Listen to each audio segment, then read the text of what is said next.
Novel حصار یار، writer by Rabia Khan, قسط number 5۔ اس سب کے بعد وہ رکا نہیں، آگے بڑھ گیا، مگر نیم اندھیرے میں بیٹھا حسین کا چہرہ پہلے والا نہ تھا۔ اس اندھیرے سے کہیں زیادہ اندھیرا اس کے چہرے پر بخوبی دیکھا جا سکتا تھا۔ وہ حویلی سے باہر نکلا تو اس کا فون بج اٹھا۔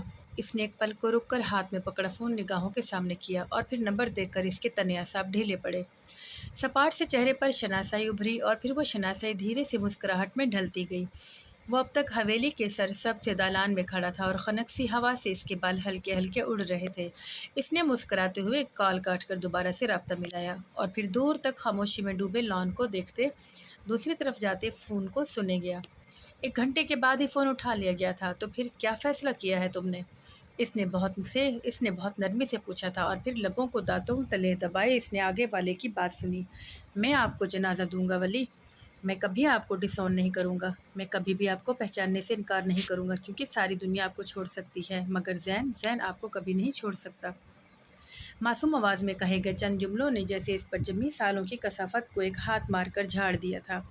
یہ احساس کہ کوئی اسے بھی جنازہ دے گا، کوئی ہوگا جو اس کے مر جانے پر اس کی لاش کون کرے گا، بھلے ہی وہ ایک چھوٹا سا بچہ ہی کیوں نہ ہو، اسے اس بات کا کوئی تردد نہیں تھا۔ محب طریقے میں ڈوبے دالان کو یاسر سے دیکھتے وہ مسکرایا تھا، تھینک یو زین، اور پھر فون کان سے ہٹا کر باہر کی جانب بڑھا۔ ڈیرہ اب تک بند ہو چکا ہوگا مگر وہ ایک نظر ادھر کے معاملات دیکھنا چاہتا تھا۔ ان 3 دنوں کی مستقل غیر حاضری کے بعد پتہ نہیں اسے کیوں احساس ہو رہا تھا کہ کوئی اس کے پیچھے ہے، کوئی اسے کھوج رہا ہے اور کوئی اسے کھودنے نکلا ہوا ہے۔ چلو جو بھی ہوگا وہ جا کر دیکھ لے گا۔ اسی پل سے سامنے ہاشم کی اکارڈ اپنی جانب بڑھتی ہوئی نظر آئی۔ تیز ہیڈ لائٹس کے باعث اس نے آنکھیں چندھیا کر اس پر ہاتھ کا چھجا بنایا اور آنے والے کو بخور دیکھا۔ ہیڈ لائٹس ذرا مدھم ہوئی تو اسے فرنٹ سیٹ پر بیٹھا ہاشم نظر آیا۔ اس نے گہرا سانس لے کر بظاہرے سے اس کی گاڑی کو دیکھا اور اپنی کار کی جانب بڑھ گیا، مگر اس سے پہلے ہی ہاشم کار کا دروازہ کھولتا اس کی جانب آ چکا تھا۔ کیا لینے آئے تھے تم ہمارے گھر؟ بغیر کسی تہمت کے اس نے درشتی سے پوچھا تو ولی کا دروازہ کھولتا ہاتھ رکا۔ اونچے سے ہاشم کا قد بالکل اس کے برابر تھا۔ یہ جا کر تم اپنے باپ سے پوچھو، لیکن رکو، تم نے یقیناً پوچھا ہوگا مگر تمہارے باپ نے تمہیں نہیں بتایا، محظوظ ہو کر کہتا جیسے وہ اس کے منہ سے ہز اٹھا رہا تھا۔ ہاشم نے بامشکل اپنے اندر اٹھتے غصے کو ابال کو دبایا تھا۔ ہاشم نے بامشکل اپنے اندر اٹھتے غصے کے ابال کو دبایا تھا، پھر ذرا قریب آیا۔ اس کی نسواری آنکھوں میں اپنی سیاہ آنکھیں گاڑیں، ایک پل کی بھی جنبش نہیں تھی دونوں نظروں میں۔ وہ آگ اور قہر کا لمحہ تھا، بچپن سے جو آگ ان کے درمیان پک رہی تھی وہ اب بھی ان دونوں نگاہوں میں بخوبی دیکھی جا سکتی تھی۔ میرے گھر آنے کی دوبارہ ہمت مت کرنا، نہیں تو اپنی ٹانگوں پر کبھی واپس نہیں جا سکو گی۔ ولی نے مسکرا کر سر جھٹکا اور پھر چہرہ اٹھا کر اسے دیکھا۔ اس کے لبوں کی تراش میں مسکراہٹ تھی مگر آنکھیں ہرگز بھی نہیں مسکرا رہی تھیں، ان سے ہر قسم کا تبسم مفقود تھا۔ میں آؤں گا، ہر دفعہ کی طرح تم اسی طرح ہاتھ مسلتے رہ جاؤ گے کیونکہ میں نے کچھ کیا ہی نہیں، جو کیا ہے تمہارے باپ نے کیا ہے اور وہ اس سب کا خمیازہ بھگت کر رہے گا۔ میں اس بات کو یقینی بناؤں گا کہ وہ ہر چیز کا انجام بھگتے، اس سے پہلے تو اسے میں بھی مرنے نہیں دوں گا۔ اور اس کے بعد کیا تم بچ جاؤ گے؟ ہاشم کا تیز تنفس اور بگڑتے تاثرات، ولی کو اسے ایسے دیکھ کر بہت سکون ملا تھا۔ میں تو سالوں سے اپنی موت کا انتظار کر رہا ہوں ہاشم، تم بھی کسی چیز سے ڈرا رہے ہو مجھے۔ ہوا کا ایک سرسراتا جھونکا ان کے درمیان سے گزرا تھا مگر وہاں اس خنکی کی پرواہ کسے تھی؟ وہاں تو آگ تھی، ہر جانب بھڑکتے الاؤ تھے، پیچھے کھڑی حویلی میں روشن کمکمے ان دونوں کے چہروں کو روشن کر رہے تھے۔ تو ایک بات تم بھی یاد رکھو ولی، کہ سکون سے تو تمہیں مرنے میں بھی نہیں دوں گا۔ میں بھی اس بات کو یقینی بناؤں گا کہ جب تم مرو تو کوئی بھی تمہیں پہچاننے سے انکار کر دے، تمہارا جنازہ وہ کوئی بھی پڑھنے نہیں آئے گا، کوئی تمہیں اون نہیں کرے گا، اور میں اس بات کو یقینی بناؤں گا کہ تمہاری موت بھی تمہاری زندگی جتنی ہی بھیانک اور تلخ ہو۔ ایک دم سے منظر بدل گیا تھا، ہر طرف تنگ و تاریک کال کوٹلی چھا گئی، وہی تاریک کوٹلی جس کے پار اس کی بچپن کی بہت سی تلخ یادیں تھیں، جس کے پار اس کا ایک قتل لکھا تھا اور جس کے پار اس نے اپنے اندر موجود بہت کچھ کھو دیا تھا۔ ہاں وہ سب اتنا ہی تو اذیت ناک تھا، اتنا ہی تاریک۔ اس کے چہرے پر سایہ سا ٹھہرا، لب بھیج کے اور جبڑے تن گئے، کچھ اس کے اندر ڈوب کر ابھرنے لگا تھا۔ مجھے لگتا ہے کہ اب کوئی بھی آگ مجھے واقعی نہیں جلا سکتی کیونکہ میں خود آگ بن گیا ہوں۔ مجھے کوئی اب عذاب نہیں دے گا ہاشم، کیونکہ میں خود ایک عذاب ہوں، اور عذاب۔ وہ رکا تھا بس لمحے بھر کے لیے، اس کی ساکت پتلیوں کے آس پاس اب سرخ ڈورے ابھرنے لگے تھے۔ عذاب کو نہیں کاٹا کرتا، ایک جھٹکے سے اس نے کہہ کر کار کا دروازہ کھولا اور اس پر دوسری نظر ڈالے بغیر زن سے گاڑی بھگا لے گیا۔ دھول اڑاتی گاڑی کے پار پھیلی دھول میں ہاشم بہت دھندلا سا دکھائی دیتا تھا۔ حویلی کے زرد کمکمے اب تک روشن تھے۔ عمل کا آخری پیپر تھا اور آج پھر سے فرید نہیں آیا تھا۔ اتفاق سے دوسری حویلی کا ڈرائیور بھی نہیں آیا تھا اور ناجیہ صبح صبح اس کے گھر آ گئی تھی کہ فرید کے ساتھ جا سکے، مگر پھر یہاں بھی اسے مایوسی کا منہ دیکھنا پڑا۔ اب کیا کریں گے، دیر ہو جائے گی پیپر کی۔ وہ پریشانی سے داخلی دروازے میں کھڑی کہہ رہی تھی۔ عمل نے بھی بیزاری سے آس پاس دیکھا۔ ان پیپرز اور فرید کی مسلسل غیر موجودگی نے اسے سخت کبیدہ نخاطر کر دیا تھا۔ اس نے جھلا کر بی جان کو آواز دی، بی جان اب کیا کریں ہم، دیر ہو رہی ہے ہمیں کالج کی۔ میں ولی کو کہتی ہوں چھوڑ دے گا تم لوگوں کو۔ بی جان کو بس آخری حل یہی نظر آ رہا تھا، سو کہہ دیا، مگر عمل کی کومل پیشانی شکن آلود ہوئی تھی۔ جی چچی، ہم ان کے ساتھ ہرگز نہیں جا رہے۔ اس نے ناجیہ کے پیر پر پیر رکھا اور جلدی سے اس کا ادھورا فکرہ مکمل کیا۔ ناجیہ نے اسے برا سا منہ بنا کر دیکھا تھا، مگر وہاں پرواہ کسی تھی؟ البتہ بی جان نے اسے سر اٹھا کر ضرور دیکھا تھا، کیونکہ وہ کبھی بھی ولی کے بارے میں ایسا نہیں بولتی تھی۔ اس کے ساتھ جانے میں کیا مسئلہ ہے؟ ان کے حیران سے استفسار پر اس نے نگاہ چرا کر قد آدم کھڑکی سے گرتی دھوپ کو دیکھا۔ نہیں، وہ اس کے ساتھ نہیں جائے گی، وہ اس کی شکل بھی نہیں دیکھنا چاہتی تھی۔ کوئی ایسی بے قدری کرتا ہے، کسی کی پرواہ کی، کسی کی چاہت کی؟ اس نے سر جھٹکا۔ وہ اس وقت ڈیرے پر جاتے ہیں، خواہ ہماری وجہ سے پریشان ہوں گے۔ اس نے بات بنائی تو بی جان کی حیرت کو مسکراہٹ نے چھوا۔ ولی کبھی میرے کسی بھی کام سے پریشان نہیں ہوتا، رکو میں اسے بلاتی ہوں، لے جائے گا تم دونوں کو۔ اور ویسے بھی آج آخری پرچہ ہے، پھر کون سا تم نے اس کے ساتھ جانا ہے؟ وہ کہتے ہی نورا کو آواز دینے لگی، جا ولی کو بلا کر لا۔ اور پھر کچھ دیر بعد نورا کے پیچھے قدم قدم چلتا وہ ان تک آن پہنچا۔ عمل نے آنکھیں گھما کر دوسری جانب دیکھا۔ ولی نے اسے ایسے کرتے دیکھ لیا تھا، اسی لیے اس نے ابھرتی مسکراہٹ کو دبایا۔ جی بی جان۔ ناجیہ کی ساری ہٹ دھرمی ایک طرف، مگر اس سے بات کرنا آسان نہیں تھا۔ وہ اور کسی سے گھلنے ملنے والا انسان نہیں تھا اور یہی رویہ بہت لوگوں کو تیر کی طرح سیدھا رکھتا تھا۔ فرید آج پھر سے نہیں آیا ہے ولی، اور ان دونوں کو کالج لے کر جانا ہے، ان کا آج آخری پرچہ ہے۔ تم لے جاؤ گے؟ جی بی جان، وہ ہلکا سا مسکرایا، لے جاؤں گا۔ پھر ان دونوں کی جانب گھوما، جس میں سیاہ چادر والی لڑکی بہت سی فائلز کو سینے سے لگائے سنہری سی دھوپ کے عکس میں دمکتی ہوئی خاص تعلقی سی کھڑی تھی، اور دوسری اس کے برعکس دبے دبے جوش سے ولی کو دیکھ رہی تھی۔ چلیے، اس نے کہا اور آگے بڑھ گیا۔ براؤن رنگ کے شلوار قمیض میں اس کی چوڑی پشت کو دیکھتے اس نے خفگی سے سر جھٹکا اور ناجیہ کے ساتھ ہی باہر نکلی۔ وہ اب نظروں پر چشمہ لگاتا گاڑی کا دروازہ کھول کر بیٹھ رہا تھا۔ اس کے ساتھ سفر؟ عمل نے خفت سے سوچا۔ اسے اس رات کی کوئی بات نہیں بھولی تھی۔ کھیتوں کے درمیان بنے کچے راستوں پر ان کی گاڑی ایک بار پھر رواں تھی، مگر اس بار ان کے اندر موجود لوگوں کے جذبات میں زمین آسمان کا فرق وارد ہوا تھا، جس میں صرف محبت مشترکہ تھی۔ ہاں بس وہ اسے ہی نہیں ختم کر سکتے۔ چھٹی 12 بجے ہی ہے آپ لوگوں کی؟ اس نے سامنے دیکھتے نہ جانے ان میں سے کسے مخاطب کیا تھا، مگر جواب ناجیہ ہی نے دیا۔ عمل کا اسے جواب دینے کا کوئی ارادہ نہیں تھا۔ جی، مگر آپ کو کیسے پتا؟ اس نے پوچھا تو ولی کی نظر بے ساختہ پیچھے کو جھانکتے شیشے پر پھسلی۔ عمل لاتلکی سے باہر کی جانب دیکھ رہی تھی۔ سردار بابا نے بتایا تھا۔ اوہ اچھا، میں سمجھی اب عمل کو لے کر گئے تھے پیپر کے لیے۔ میرے پاس اتنا فالتو وقت نہیں کہ انہیں لاتا لے جاتا رہوں۔ اس کے بہت آرام سے کہنے پر عمل نے چونک کر اسے دیکھا تھا۔ اس کے یوں دیکھنے پر ناجیہ نے بامشکل اپنی ہنسی دبائی۔ اور ہمیں بھی کوئی شوق نہیں آپ سے فیور لینے کا، مگر مجبوری ہے ہماری۔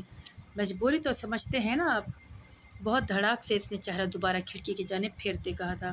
اس کی ہمت بھی کیسے ہوئی عمل کو ایسے کہنے کی، مگر دوسری جانب ولی جیسے محظوظ ہوا تھا۔ اس نے مسکراہٹ چھپانے کے لیے نچلا لب دانتوں تلے دبایا، پھر موڑ کاٹتے ہوئے سرسری سی نگاہ خفا سی لڑکی پر ڈالی، جو ضبط کے باعث سرخ ہوئی کھڑکی کے باہر دیکھ رہی تھی۔ لینے بھی آپ ہی آئیں گے؟ ناجیہ کی پوچھنے پر اس نے شانے جھکایا اور اس سے پہلے کہ کوئی جواب دیتا عمل بول پڑی، ان کے پاس بالکل بھی فالتو وقت نہیں ہے ہمیں لانے لے جانے کا، اسی لیے بی جان کو فون کر کے منع کروں گی، کسی اور کو بھیج دیں، کہیں ان کا کوئی ضروری کام نہ رہ جائے۔ اس نے جل کر اس کے الفاظ لوٹائے تو وہ یکدم ہنس دیا۔ کار میں ایک دل فریب سا قہقہ گونجا تھا، معافی بی بی، اگر آپ کو برا لگا ہو تو۔ کتنی سہولت سے معافی مانگ رہا تھا عمل کا دل کیا ہاتھ میں پکڑی فائل اس کے سر پر دے مارے۔ قدیم وقتوں کی شہزادیوں کے قصے تو سن ہی رکھے ہوں گے آپ نے، کہ وہ کسی کی ذرا سی غلطی پر معافی دینے کے بجائے الٹا کڑی سزائیں دیا کرتی تھی اور ان لوگوں کو عبرت کا نشان بناتی تھی، تاکہ دوبارہ کوئی گستاخی کرنے کی جرات نہ کر سکے۔ افسوس کہ میں نے ان کے اس عمل کی ہمیشہ مذمت کی، بالکل ٹھیک کرتی تھی وہ۔ انہیں اندازہ تھا کہ لوگوں کو قابو کیسے کیا جاتا ہے، مگر خیر۔ وہ ٹھہری اور پھر شہد رنگ جگمگاتی آنکھوں کو کسی امر ہوئی خوبصورت شہزادی کی طرح بے نیازی سے گھمایا۔ ہم آپ کو معاف کر دیتے ہیں آپ کی ہر گستاخی پر۔ کیا ادا تھی، اور انداز کو تو رہنے ہی دیجیے۔ سیاہ چادر کے ہالے میں دھلی چاندنی دن کی روشنی میں سنہری دھوپ لگ رہی تھی۔ ولی نے اس سے زیادہ خوبصورت کوئی شہزادی نہیں دیکھی تھی، کوئی اس سے خوبصورت تھی ہی کہاں۔ مجھے کڑی سزاؤں سے ڈر لگتا ہے، اس لیے میں بہت شرافت سے آپ کو لینے آ جاؤں گا، یقیناً پھر تو معافی سہل ہو ہی جائے گی۔ ایک تو جب وہ نرم ہوتا تھا تو اس جیسا کوئی نہ ہوتا، اور جب رکھائی برتتا تو امل نے جھرجھری لی تھی۔ جی آپ ہی آئیے گا، ہمیں بہت اچھا لگے گا۔ ناجا نے اپنے ساتھ اسے بھی گھسیٹا تھا۔ اس نے اسے دانت پیس کر گھورا۔ کالج کے باہر ان کو چھوڑ کر وہ سیدھا ڈیرے پر آ گیا۔ آفس کا نظام ویسا ہی تھا، محسوس چہل پہل کام کرتے گاؤں کے لوگ، اپنی اپنی نگرانی میں زمینوں کی کٹائی کا حساب دیتے کسان۔ اس نے سنجیدگی سے قدم آگے بڑھایا۔ آفس کا دروازہ کھول کر جیسے ہی وہ اندر آیا تو اندر شاہ نواز پہلے سے موجود تھا۔ اسے دیکھ کر اٹھ کھڑا ہوا، اسے ہاتھ سے بیٹھنے کا اشارہ کرتا۔ وہ سن گلاسز آنکھوں سے ہٹاتا کرسی کھینچ بیٹھا۔ ولی سر، اسی مہینے بختیار اور نثار صاحب کی شادی اور تمام وہ کام جو درمیان میں لٹکے تھے وہ مکمل ہو چکے ہیں۔ اب کیا ارادہ ہے آپ کا؟ محسن میرا ماضی کھود رہا ہے نواز، اس نے ایک دم اس کی بات کاٹ کر کہا، مگر لہجہ بالکل ہموار تھا، نہ طیش نہ کچھ اور۔ شاہ نواز بے اختیار خاموش ہوا تھا۔ جی سر، وہ بس تجسس کے مارے کچھ کر رہا تھا، اور صرف مجھ سے ہی کہ اتفاق ہوگا سر۔ لیکن تم بھی اور میں بھی، ہم دونوں جانتے ہیں کہ اس دنیا میں اتفاق نام کی کوئی چیز نہیں ہوتی، سب طے شدہ ہوتا ہے، پری پلانڈ۔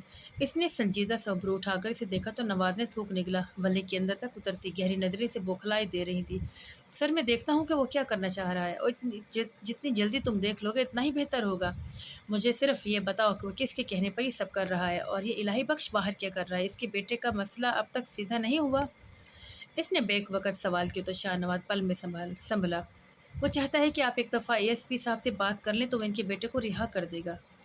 ٹھیک ہے، تم جاؤ، میں کرتا ہوں کچھ۔ اس کا بیٹا زمینی مسئلے میں اقدام قتل کے جرم میں جیل کے اندر تھا، مگر کم عمری کے باعث اسے یوں اس طرح سلاخوں کے پیچھے قید رکھنا بھی قانوناً درست نہیں تھا، مگر وہ اے ایس پی الہی بخش سے کوئی پرانی کھار اتارتا، اسے تکلیف دینے کے لیے اس کے بیٹے کو اندر کیے ہوئے تھا۔ اس نے فون کان سے لگا کر دوسری طرف کو جاتی گھنٹی سنجیدگی سے سنی۔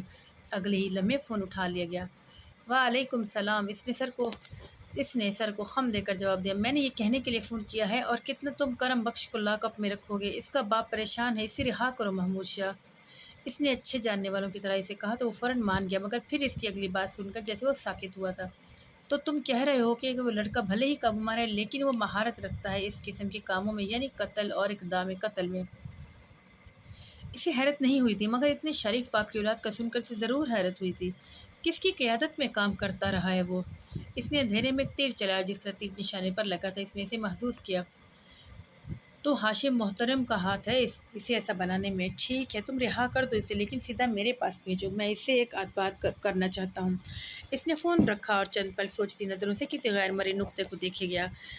ہاشم بھلا کیوں اس لڑکی کی ایسی تربیت کرنے لگا، اور وہ بھی اتنا کم عمر لڑکا؟ اسے پتا تھا کہ لوگوں کی مفلسی لاچاری سے کھیل کر ہاشم نے بہت سے ایسے لوگ اپنی طرف کر رکھے تھے، اور ان کو ایک خاص قسم کی تربیت دینے کے بعد اس نے اپنے پاس رکھا ہوا تھا۔ وہ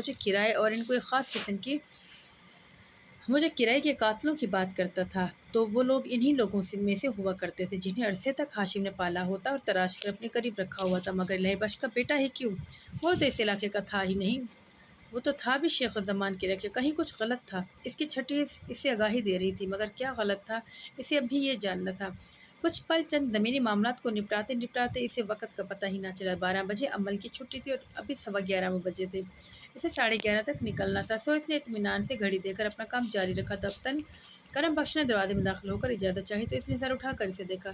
17 سال کا دبلا پتلا سا لڑکا تھا جس کی پیشانی پر بال نوعمر لڑکوں کی مانند بکھرے پڑے تھے، مگر وہ اپنی عمر کے لڑکوں کی طرح ہنستا مسکراتا نہیں تھا۔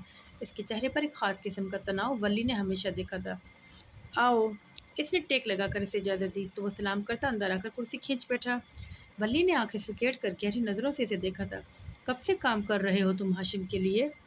14 سال کی عمر سے، اس کا جواب بہت سپاٹ تھا، وہ جیسے ہنسنا جانتا ہی نہیں تھا۔ کیوں کرتے ہو تم اس کے پاس کام؟ تمہارے والد کو معلوم ہے اس بارے میں؟ بہت محتاط سے سوال کر رہا تھا ولی۔ کچھ غلط تھا، کہیں کچھ بہت غلط تھا۔